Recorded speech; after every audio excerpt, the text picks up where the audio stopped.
அனைவருக்கும் வணக்கம். NEET 2026க்கான crash course நம்மளுடைய திருவேல் அகாடமியில கிராஷ் கோர்ஸ் வந்து coming March 13 to 22 and then March 28 இருந்து 1 குள்ள சிபிஎஸ்இ ஸ்டூடெண்ட்டுக்கும் அண்ட் March 24 அன்னைக்கு மெட்ரிக் தமிழ்நாடு ஸ்டூடெண்ட்டுக்கு ஸ்டார்ட் பண்றோம். ஓகே, நம்மளுடைய கிராஷ் கோர்ஸ்ல என்ன நம்மளுடைய அட்வான்டேஜ்? கிராஷ் கோர்ஸ் என்ன பண்ண போறீங்க? அரௌண்ட் ஒரு 40 டேஸ் நம்மளுக்கு கிடைக்குது. இந்த 40 டேஸ் நம்ம என்ன பண்ண போறோம்? ஃபர்ஸ்ட் வந்து நம்ம கிராஷ் கோர்ஸ்ல ஓவரால் இருக்கக்கூடிய நீட் சிலபஸ் 82 சாப்டர்ஸும் நம்ம கம்ப்ளீட் பண்ணிடுவோம். ஸோ இந்த 82 சாப்டர்ஸும் எஸ்பெஷலி பயாலஜியை பொறுத்த வரைக்கும் லைன் பை லைன் என்சிஆர்டி நம்ம என்சிஆர்டியை கவர் பண்ணுவோம். இதுல தமிழ் மீடியம் ஸ்டூடெண்டா இருந்தாலும் சரி, இங்கிலீஷ் மீடியம் ஸ்டூடெண்டா இருந்தாலும் சரி, அவங்களுக்கு கம்ப்ளீட்டா என்சிஆர்டி பேஸ்டு கிளாஸஸ் தான் நடக்கும். தமிழ்நாடு ஸ்டேட் போர்ட் பேஸ்டு நடக்காது, என்சிஆர்டி பேஸ்டு தான் நடக்கும். ஸோ அதே மாதிரி நம்மளுடைய கிராஷ் கோர்ஸ் உடைய அட்வான்டேஜ் என்ன சார்? ஃபர்ஸ்ட் நம்மளுடைய கிராஷ் கோர்ஸ் நம்மளுக்கு ஒரு 40 டேஸ் நம்மளுக்கு கிடைக்குது. நம்மளுக்கு மே மாசம் 3rd அன்னைக்கு எக்ஸாம் சொல்லியிருக்காங்க. அதுக்குள்ளார நம்ம என்ன பிளான் பண்ண போறோம்னா, பயாலஜி 100% லைன் பை லைன் நம்ம என்சிஆர்டி கவர் பண்ண போறோம். அப்புறம் பிசிக்ஸ் கெமிஸ்ட்ரி உட்பட டோட்டலா 82 சாப்டர்ஸ் நம்ம இந்த ஒரு 40 டேஸ் கிராஷ் கோர்ஸ்ல கவர் பண்ண போறோம். கிளாஸஸ் டைமிங் என்ன சார்னா, மார்னிங் 9 o'clock இருந்து ஈவினிங் 6 o'clock வரைக்கும் இருக்கும். டெய்லியுமே கிளாஸஸ் இருக்கும், இன்க்ளூடிங் சண்டே. ஸோ அதுக்கப்புறம் அவங்களுடைய டெஸ்ட் சீரியஸ். ஸோ டெஸ்ட் எப்படி சார் இருக்கும்? டெய்லி டெஸ்ட் இருக்கும், அது இல்லாம பார்ட் டெஸ்ட், ஃபுல் டெஸ்ட். நம்ம டோட்டலா ஒரு 15 மாக் டெஸ்ட் நம்ம இந்த வருஷம் கவர் பண்ணலாம்னு இருக்கோம். So total number of test வந்து நம்மளுக்கு 40 டேஸ்மே 40 டெஸ்ட்டுமே இருக்கும். அது இல்லாம அவங்களுக்கான unit test, proper part test, cumulative test எல்லாமே உங்களுக்கு பிளான்ல இருக்கும். அண்ட் ஸ்டடி மெட்டீரியல் பத்தி சொல்லணும் அப்படின்னா, உங்களுக்கான ஸ்டடி மெட்டீரியல் பிசிக்ஸ்க்கு 2 book, chemistry 2 book and biology 2 book. டோட்டலா நம்மளுக்கு 6 book study material crash course செப்பரேட்டா கொடுத்துருவோம். Tamil medium separate study material and separate classes, English medium study material செப்பரேட்டா இருக்கும் அண்ட் கிளாஸஸ் செப்பரேட்டா இருக்கும். ஸோ இதுல மெயினா நம்ம கவர் பண்ணக்கூடியது பிசிக்ஸ். ஸோ பிசிக்ஸ்னுடைய ப்ராப்ளம் சால்விங் நிறைய பேர் ரொம்ப டஃபா ஃபீல் பண்றாங்க. ஸோ ப்ராப்ளம் சால்விங்க்கு ஹிண்ட் அண்ட் ஹை வெயிட்டேஜ் டாபிக்ஸை நம்ம ப்ரீமியராகவே கவர் பண்ணிடுவோம்.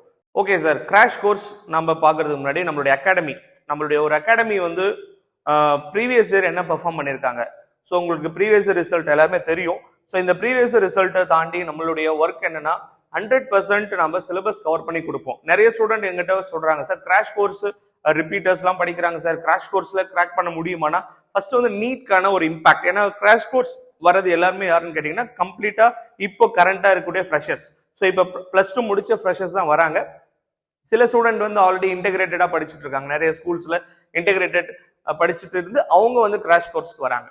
ஸோ மெயினா நம்மளுடைய அட்வான்டேஜ் வந்து அந்த இன்டெகிரேட்டட் ஸ்டூடெண்ட்டுக்கான பிளான் வந்து என்ன பண்ண போறோம்னா, மேஜரா டெஸ்ட் சீரியஸ் நம்ம பிளான் பண்ண போறோம். அது இல்லாம 11th சிலபஸ் அவங்க கொஞ்சம் வீக்கா இருப்பாங்க, அதை கவர் பண்ணி தர போறோம். அண்ட் ஃப்ரெஷர்ஸ், நான் வந்து கிராஷ் கோர்ஸ் எனக்கு நீட் வந்து ஒரு ஃப்ரெஷரா, நான் வந்து நீட்க்கு fresher sir, complete fresher. So NEET எனக்கு என்னன்னு தெரியாது சார். அப்போ அவங்களுக்கான கிராஷ் கோர்ஸ் அட்டன் பண்ணிட்டு அவங்க மே 3rd அன்னைக்கு மெயின் எக்ஸாம் அட்டன் பண்ணும்போது கண்டிப்பா அவங்களுக்கு ஒரு நீட்கான ஐடியா இம்பாக்ட் கிடைக்கும். ரெண்டாவது வந்து அடுத்து நெக்ஸ்ட் ரிப்பீட்டர்ஸ்க்கான பேட்சஸும் சரி, எல்லாமே அதுக்கப்புறம் நம்ம பிளான் பண்ணிக்கலாம். ஃபர்ஸ்ட் வந்து நீங்க என்ன பிளான் பண்ணணும்னா, கிராஷ் கோர்ஸ்க்கு பிளான் பண்ணிட்டு அதுக்கான கிளாஸஸ் வர ட்ரை பண்ணுங்க. ஸோ ஏன்னா அதுக்கப்புறம் தான் அவங்களுக்கான ஐடியா உங்களுக்கு கிடைக்கும். ஹாஸ்டல் ஃபெசிலிட்டி இருக்கான்னு கேட்டிருந்தாங்க. ஸோ கேர்ள்ஸ் ஸ்டூடெண்ட்டுக்கு மட்டும் ஹாஸ்டல் ஃபெசிலிட்டி இருக்கு. ஸோ ஆல்ரெடி நம்மளுடைய ரிப்பீட்டர்ஸ் ஆல்ரெடி கேர்ள்ஸ் ஹாஸ்டல்ல இருக்கிறாங்க. ஸோ அது இல்லாமல் நம்ம கிராஷ் கோர்ஸ்க்கும் ஹாஸ்டல் ஃபெசிலிட்டி ப்ரொவைட் பண்றோம், 40 டேஸ்க்கும் ப்ரொவைட் பண்றோம். ஸோ யார் யாருக்கு விருப்பம் இருக்கோ நீங்க ஜாயின் பண்ணிக்கலாம். இந்த கிராஷ் கோர்ஸ் வர்றதுனால ஸ்காலர்ஷிப் இருக்கா சார்? கண்டிப்பா அவங்க 10th மார்க் பேஸ் பண்ணி ஸ்காலர்ஷிப் இருக்கு. அது இல்லாம வந்து பாத்தீங்கன்னா, நீங்க மார்ச் மந்த் அந்த ஒரு 10ஆம் தேதிக்குள்ள நீங்க அட்மிஷன் ஆகுறீங்க அப்படின்னும் போது அவங்களுக்கான ஸ்டடி மெட்டீரியல் நாங்க ஃப்ரீயா கொடுக்குறோம். இது இல்லாம 7.5 ரிசர்வேஷன் ஸ்டூடெண்ட்டுக்கு ஸ்டடி மெட்டீரியல் நாங்க ஃப்ரீயா ப்ரொவைட் பண்றோம். தமிழ் மீடியம் ஸ்டூடெண்ட் இன்க்ளூடிங் எல்லாருக்குமே ஸ்டடி மெட்டீரியலுக்கான காஸ்ட் வந்து நம்மளுக்கு ஃப்ரீயா ப்ரொவைட் பண்றோம். விருப்பமுள்ள மாணவர்கள் என்ரோல் பண்ணுங்க. தேங்க்யூ.